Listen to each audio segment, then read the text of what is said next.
ঝালকাঠির ইতিহাসের সর্ববৃহৎ এই জনসংযোগ প্রদান করে আগামীর বাংলাদেশ হবে 11 দলের নেতৃত্বে ইনসাফের একটি বাংলাদেশ প্রতিষ্ঠিত হবে ইনশাআল্লাহ। আজকের এই জনসমুদ্র প্রমাণ করে আগামী দিনে বাংলাদেশের প্রধানমন্ত্রী হবে যিনি আজকের প্রধান অতিথি ডাক্তার শফিকুর রহমান। আজকের এই জনসমুদ্র প্রমাণ করে আগামী 1 সপ্তাহ পরে আমরা দেশবাসীকে ডাক্তার শফিকুর রহমানকে ঝালকাঠি থেকে 2টি আসন দাঁড়িপাল্লার প্রতীক ইনশাআল্লাহ। বীর বন্ধুগণ, আপনারা জানেন ঝালকাঠি দ্বিতীয় কলকাতা হিসেবে পরিচিত একটি নগরী। নলছিটি হচ্ছে বাংলাদেশের দ্বিতীয় পৌরসভা। ঢাকার পরে দ্বিতীয় পৌরসভা নলছিটি, অথচ উন্নয়ন অগ্রগতির দিক থেকে ঝালকাঠি এবং নলছিটি অত্যন্ত অবহেলিত।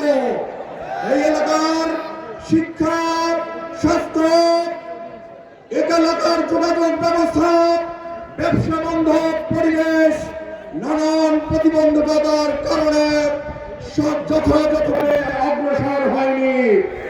তার পিছনে অতীতের যে সকল ব্যক্তিদেরকে আপনারা নির্বাচিত করেছিলেন তারা আপনাদের কল্যাণের কথা ভুলে গিয়ে নিজেদের আখের গুছানোর জন্য ব্যস্ত ছিল।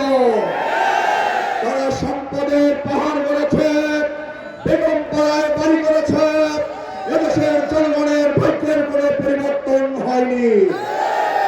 বন্ধুগণ, আমরা স্পষ্ট ভাষায় বলতে চাই, আল্লাহর রহমতে আপনাদের দোয়ায় যদি এই সংসদে আমরা বিজয়ী হতে পারি, আল্লাহকে সাক্ষী রেখে আপনাদেরকে সাক্ষী রেখে বলছি, 1টি টাকার দুর্নীতি করবো না এবং করতে দেওয়া হবে না ইনশাআল্লাহ।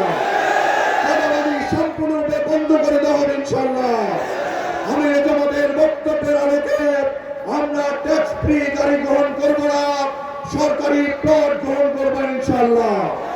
আমরা শেষ করবো এই বলে, একজন সংসদ সদস্য হিসাবে নির্বাচিত হলে আমি আমার বেতনের অর্থটুকু এই ঝালকাঠি নলছিটি এলাকার দরিদ্র মানুষের কল্যাণে ব্যয় করবো ইনশাআল্লাহ। আসুন আমরা এই ঝালকাঠি অবহেলিত ঝালকাঠি করার জন্য আগামী 12 তারিখে নির্বাচনে দাঁড়িপাল্লার প্রতীকে বিজয়ী করব। কোন চক্রাঙ্গানি, কোন ধমকানিতে আমরা ভয় না পেয়ে আমরা সামনে এগিয়ে যাব। আপনারা কি সেই জন্য প্রস্তুত আছেন? আপনারা কি কোনো ত্যাগের বিনিময়ে দাঁড়িপাল্লাকে বিজয়ী করার জন্য প্রস্তুত আছেন? আপনারা 2টি আসন ডাক্তার শফিকুর রহমানকে বিজয়ী হিসেবে উপহার দেওয়ার জন্য প্রস্তুত আছেন?